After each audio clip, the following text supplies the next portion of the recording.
I'm in my mid-30s. Recently, I found myself in an awkward situation with my wife's aunt that I can't easily explain away. It was an unavoidable circumstance, but I won't make excuses for it. I'm a young father, raising a newborn baby. My wife's aunt lives in the countryside, tending to a small vegetable garden. My mother-in-law is the eldest of 9 siblings, and her sister, the aunt in question, is the youngest. I've heard she and my wife grew up together, almost like sisters. Not much age difference between them. The aunt has always been generous, giving us greens in the spring, cucumbers, melons, and watermelons in the summer, and green onions in the fall. However, I received word that a heavy rainstorm had caused significant damage to her area. Knowing how close she and my wife are, ignoring this situation would be a big disappointment to my wife, especially now when any help would be greatly appreciated. We were preparing to rush over to her place. My wife had given birth about a month ago and had just come home from the maternity clinic. She wished to help out at her aunt's place, but couldn't because of our newborn daughter. So, I put on some comfortable clothes and headed to the aunt's house. It's about an hour and a half drive from our home to her newly built apartment. Her husband has a stable business and started small-scale farming. After getting a plot of land for their garden at the apartment, they found joy in farming, harvesting plenty of vegetables to share, not only with my mother-in-law, but also with us. The aunt enjoyed farming so much that she spent years looking for the right land, eventually buying a plot about 15 minutes drive from their home at the foot of a low hill. They ambitiously built a second house there, where they could relax and even spend the night after a tiring day. They equipped the second house with small appliances, hosted guests for barbecue parties, and allowed them to stay over. The aunt was living her dream of a rural life, diligently taking care of her second home despite the attacks from various insects. She loved the nature around her. However, the recent heavy rain damaged her dream house, leaving her devastated. When I visited the aunt's second house, which we had seen in its prime just 5 weeks ago, when my wife was heavily pregnant, it was in a sorry state. "Hello, Aunt.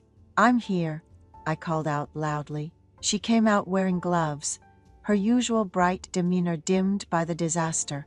"You've come all this way. It must have been hard with the roads being so muddy." "Thank you, and I'm sorry for the trouble," she said. The aunt, always known among her siblings for her beauty, looked worn and tired. "Where's Uncle?" I asked. "He went to the hardware store to buy some tools we need to fix up the place. He's been grumbling about how the house is a mess and how it's all because of him, insisting we build it," she replied with a slight chuckle. "Officially, they say he bought the land because he loved farming, but I know the truth. My uncle-in-law went to great lengths to build this house, primarily because of the aunt's beauty, which has caused him much distress over the years, wanting her to have a distraction in farming. They married young, and their child is now an adult. My aunt, who absolutely adores her only son, a college student, is living on his own in New York. My uncle, captivated by my young and beautiful aunt, ended up buying a farm on a whim, because she mentioned she had too much free time and wanted to take up farming. My aunt has always been known for her beauty and slim figure, often receiving compliments wherever she goes. Back when her son was younger, she used to make excuses to go out, drinking with her friends, and come home late. My uncle met my aunt through a friend, and they started dating. Soon after, they got pregnant and hurried into marriage. As a college student, my aunt was more into the party scene than her studies, often drinking daily even while dating my uncle. Then, just a few months in, they had a child, and my aunt, unable to finish her studies, would not answer calls when out and would return home at dawn, leaving my uncle constantly on. For example, it's understandable for him to be worried, given how attractive my aunt is, especially when other men at bars want to join tables with her. My aunt feels left out seeing her friends graduate, secure jobs, and wants to blow off some parenting stress.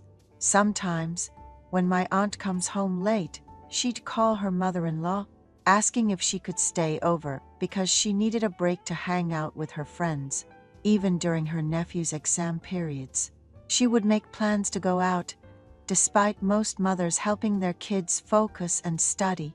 Surprisingly, her nephew still managed to get into a good university, which makes my aunt quite the lucky woman. My uncle, fearing his beautiful wife might find someone else, started to pay more attention, but found nothing amiss. Seeing my aunt's newfound interest in gardening, he bought her land to cultivate her favorite vegetables, hoping it would keep her busy. My aunt started gardening, turning into a country lady overnight. When I arrived at her house, I helped clean up the cluttered kitchenware, fix the broken doors and drawers. I only planned to help briefly, but couldn't leave seeing the mess. My uncle didn't show up, and my aunt, frustrated, mentioned he ran into a friend and decided to drink and stay over since he couldn't drive. It felt like my aunt was getting back at him for the times she went out drinking when their son was young. By 7 p.m., it was getting dark, and I couldn't bring myself to leave my aunt alone. I called my wife, saying I couldn't make it home because of the unfinished work, and my aunt needing me. My wife was very appreciative of my helping my aunt. My aunt, feeling overwhelmed by being alone in her second house, thanked me for staying with her. My aunt's house has 3 bedrooms, but after the recent flood, only one remained undamaged. Water had seeped into the living room too, leaving behind a stubborn, unpleasant smell no matter how much we cleaned. The thought of having to share a room with my aunt made me wonder if this was really okay, but I couldn't bring myself to say anything about it. My aunt said, "Thank you for helping out today. I'll go take a shower first," and headed to the bathroom. The sound of running water somehow made my mind clearer. My aunt quickly finished her shower, and after taking a refreshing shower myself, I entered the room. She brought out some alcohol from the refrigerator. She regretted building her house at the base of a mountain, calling it a foolish decision. "Do you think I don't know what my husband wants? He built this house away from the city, thinking it would stop me from drinking or seeing my friends, but I've managed to avoid making a spectacle of myself. In our 20 years of marriage, even when men would approach us at bars, wanting to join our table, I've never done anything to betray my conscience. I truly just drank," she vented. She started to cry, saying she was married at a young age to the first man she met when she got pregnant, and how she lives in suspicion, despite not having been able to return to school and only having a high school diploma. She questioned if she and her husband were truly compatible. Feeling sorrowful after he left the house again today, wondering if she could continue to trust in their relationship. Drinking, my aunt poured out the pent-up sadness she felt during her marriage. Although she knew complaining to her nephew-in-law was like spitting on her own face, I listened quietly to her. Eventually, my aunt lay down and closed her eyes, perhaps overcome by sleepiness, and I lay down next to her, overwhelmed by fatigue. Despite the thin summer blanket and my tired body, my consciousness remained sharp, wishing sleep would come sooner, but it didn't. Not able to sleep. "What can we do to fall asleep?" my aunt asked. "I don't know. It's bothering me too," I replied.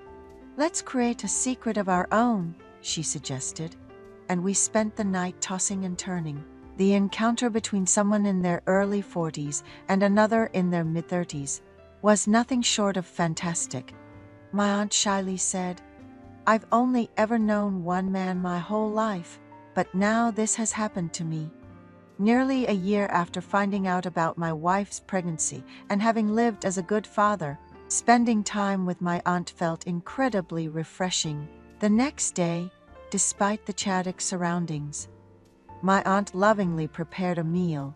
On the way home, after helping clean up, I told her, "Aunt, I'll visit again," and winked. My aunt continued to reach out to me afterward. Since we couldn't meet at the second house, we met on the outskirts. She jokingly said, "Emily is so lucky. Why would she leave such a healthy husband? Feeling lonely? Thanks to her, I'm living the good life, haha," praising my health while implying she wanted to see me again, though I felt sorry for my wife. Hearing my aunt's compliments made me want to spend more thrilling moments with her, as long as we weren't caught.